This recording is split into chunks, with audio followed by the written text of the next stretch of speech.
I could have your attention here in the media center, we're going to go ahead and roll into our post-race press conference. We're joined by the race-winning crew chief tonight, Rodney Childers. We're going to go ahead and go straight to questions, and we're going to start right up here at Jordan and then go to Doug.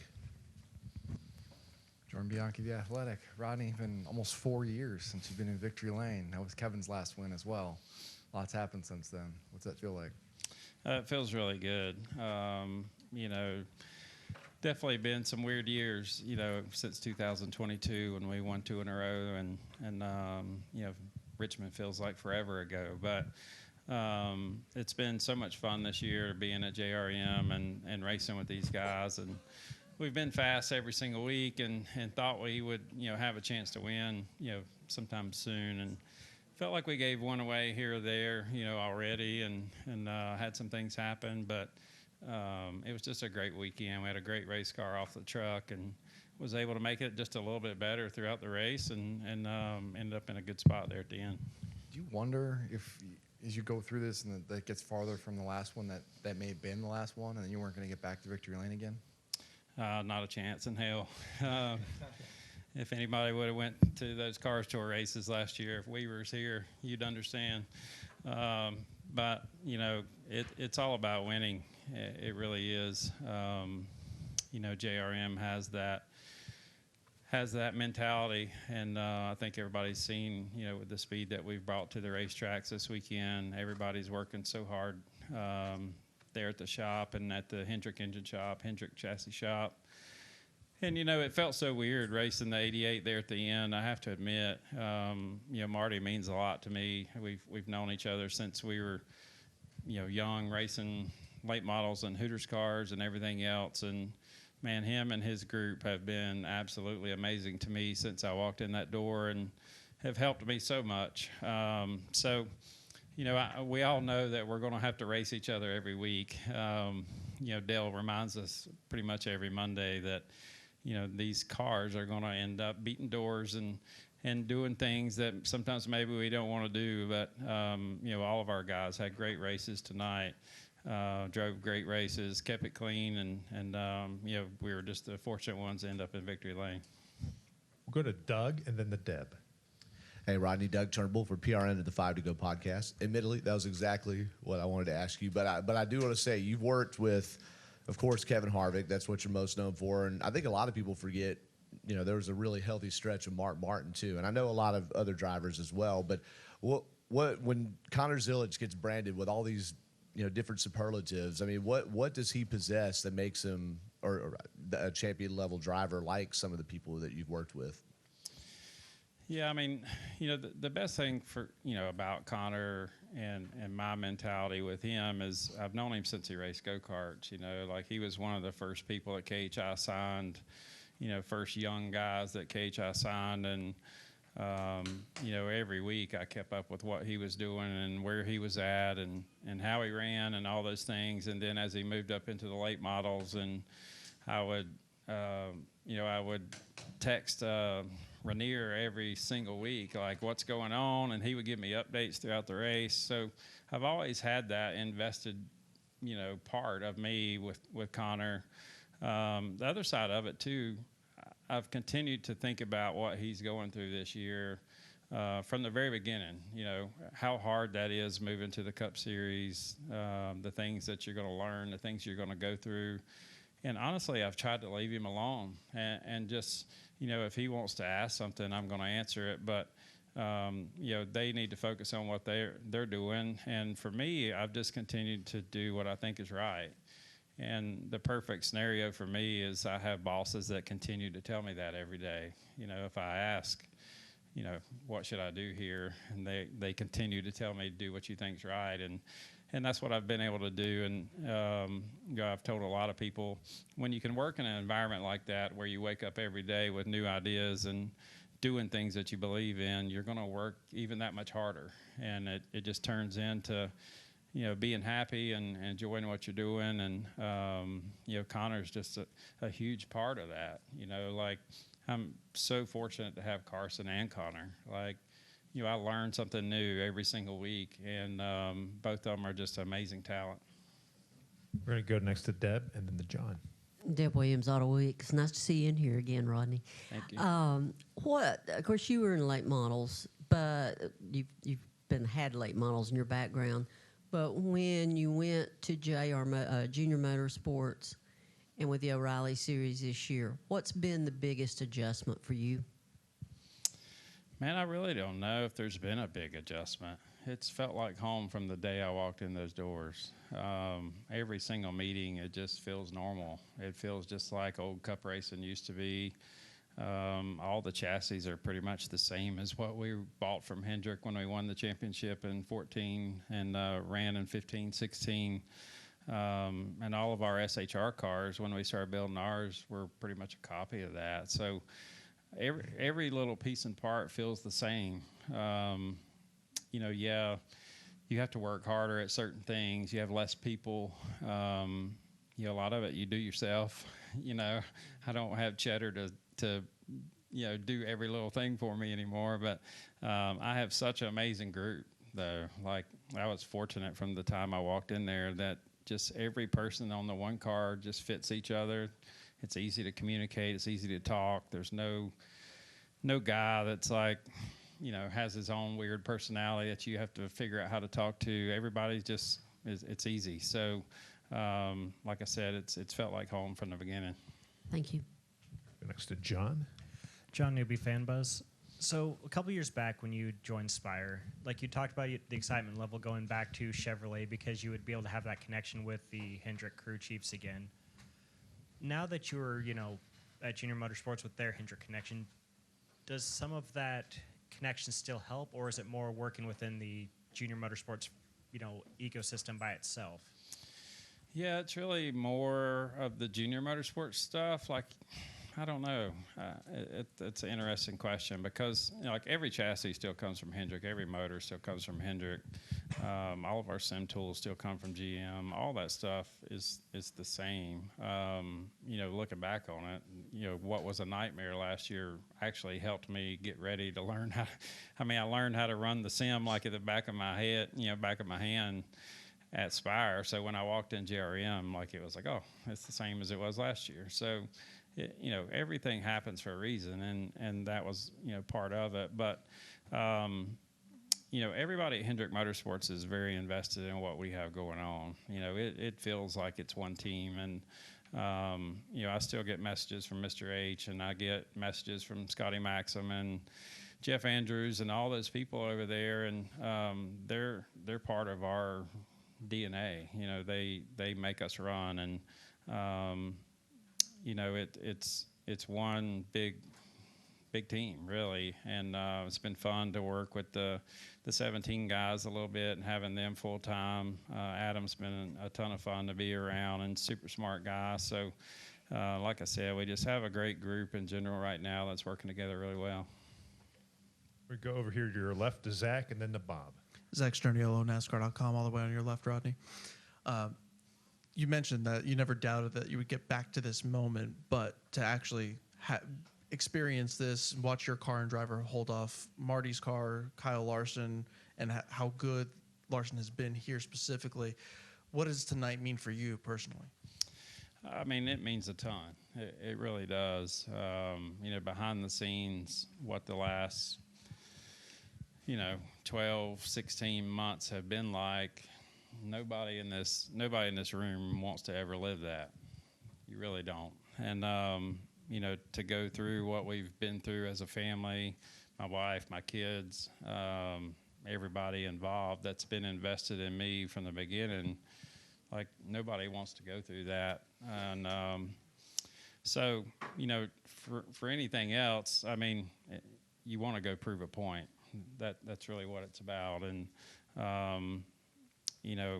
we've won a lot of races over the years, and probably the coolest part about what we're doing at JRM now is there's a lot of guys on my team that never been to victory lane, and you don't even realize that till you go up there and you stand there and you get your picture made. And like our spotter tonight, which is Connor's spotter in the Cup Series, he's never ever been to victory lane ever.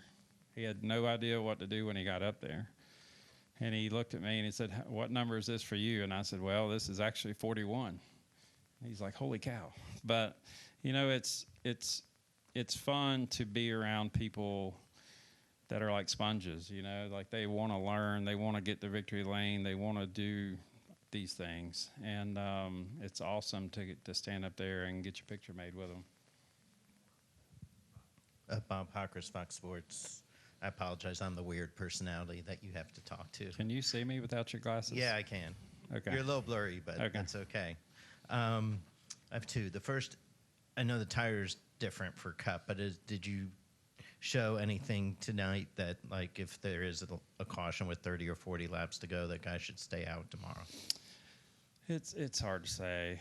I didn't really pay attention to the tires on the Cup cars today. I know Justin was talking about doing the wheel force tests and had one set that wore a lot, and then the other set that they were going to race didn't wear. So, you know, those guys will learn as the race goes on. Every stage in, every time they pit, you know, they're going to be studying tires and what they look like, and then also looking at refires. You know, like that was the thing that we paid attention to tonight. Is every time that we would stay out on old tires, it would refire at the same speed. It would go with 1605 every time. It didn't matter if it had stickers on it or if it had scuffs on it. So, you know, fortunately at the end, with that many laps on the tires, it still ran a 1605 both times we refired. So, the Cup guys, as y'all know, have more people and more data than they know what to do with, and they're going to be studying that every single lap, every restart of the whole race. And, you know,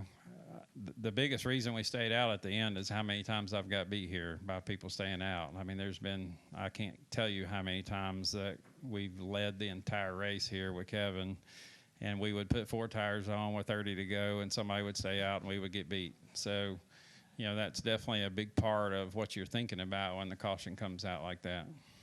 And you won a lot of races with Tony Stewart as your owner. What's it like to win a race for Dale Jr. and potentially, like, what makes it more either different or differently special to do it with him? Yeah, I mean, I think the biggest thing with Dale is just our relationship goes back so far. You know, like it was high school classmates, and we've kept up with each other every minute of every year since then. So, you know, he was a big part of the reason I'm, sitting here, and to be able to get his car in victory lane, means a ton to me for sure. And every single week he walks in my office, he sits down, and he asks me, "What do you need?"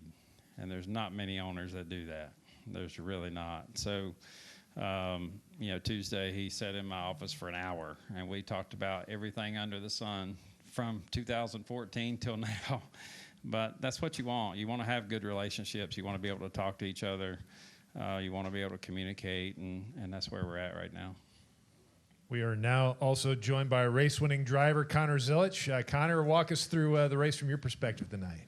Yeah, it was a tough race for us at first. We started 15th. We had some work to do, and we were able to crawl our way towards the front and get up to second there before that last caution. And obviously we stayed out and stayed out on old tires with 25 laps to go, and we're able to hold off the 19 and the 88 on fresher tires to get the win today. So, yeah, really grateful for the opportunity from JRM to come and do these races, and Roto-Rooter for being a part of it.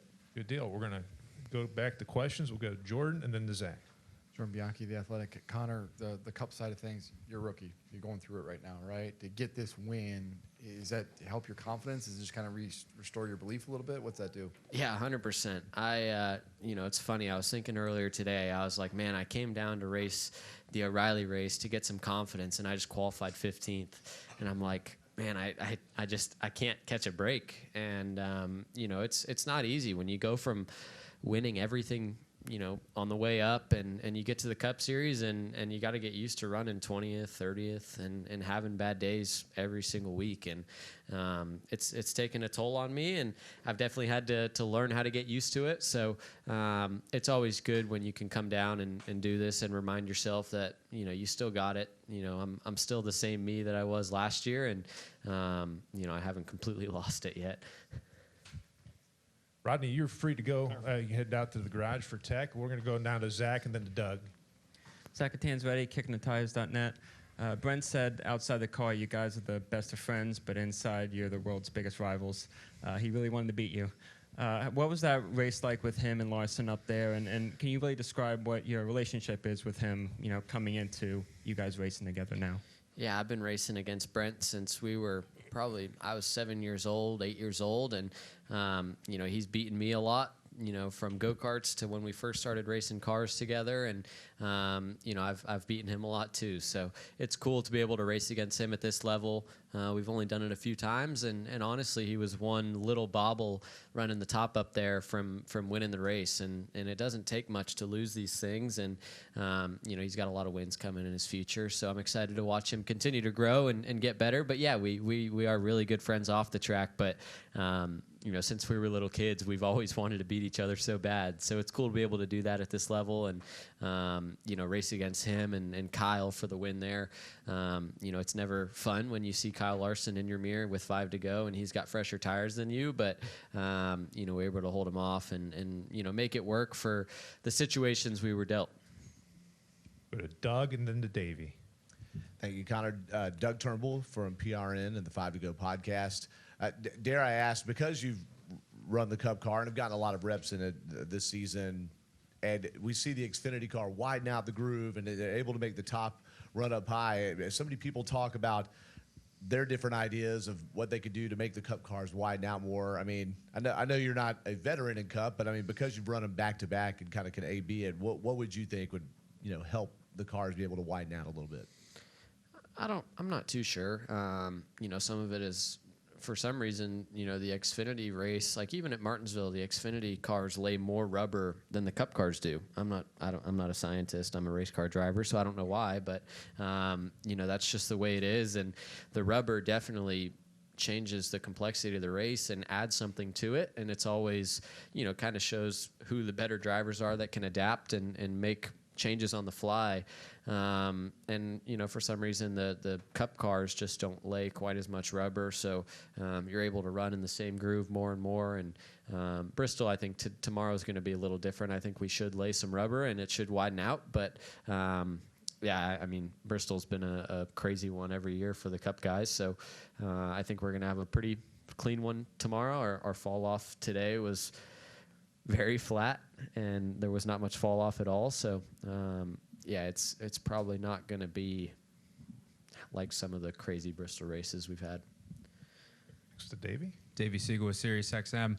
So I'm intrigued by this mental gymnastics that you've gone through, right? I mean, you're not the first driver that has struggled with confidence earlier in their Cup career, gone back down, won, say that you have confidence. This is not a new thing, but it's new for you. I guess it might be a two-parter, but how did you get to this point? Because it wasn't so long ago that you were kicking everybody's ass in this series. You got a full-time Cup ride for a reason. You still are a very, very hot young prospect, but yet mentally, I take you at your word. I think a lot of people do too. It's clear that you have not been yourself. You've been a little bit down. I mean, how does it get from here to here so quickly? I mean, I think it's just that abrupt change is what, kind of changes everything. Last year I was on top of the world. I'd show up to the track every week and not even being cocky, but, I planned to win every single week. And, I showed up and I knew I was the guy to beat. And, then 3 months later, you show back up to the track and you've got to accept that you're going to finish 25th. And as a race car driver, a guy who's, I'm very competitive. I might not show it. I'm a bit of a goofball, but at the end of the day, I want to win. I don't come here to struggle. I don't want to go through the struggles. I want to get over the struggles and get better soon and start to figure this stuff out. But at the end of the day, it takes time. I'm racing against guys who have 20 years of experience on me and, 5 years in the next gen car. And it's just not as easy as people think it is. And that certainly didn't catch me by surprise. I knew it was going to be difficult, but still, showing up to the track every week and struggling and just, it's not fun. And I've had to get used to that and try to make the most of it and try and learn from it and grow and, try to make my weekends as good as possible. Go all the way to your left here to Zach. Zach Sterniolo, NASCAR.com. Connor, when you have a night like this then and you're able to race head-to-head with Kyle Larson and beat him at a track where he's dominated, and he dominated this race a year ago, how does that swing things back the other way and helping remind you of what you're capable of? Yeah, I mean, granted, I won the race, but I wasn't the dominant car all day long. I have to give credit to Kyle where it's due.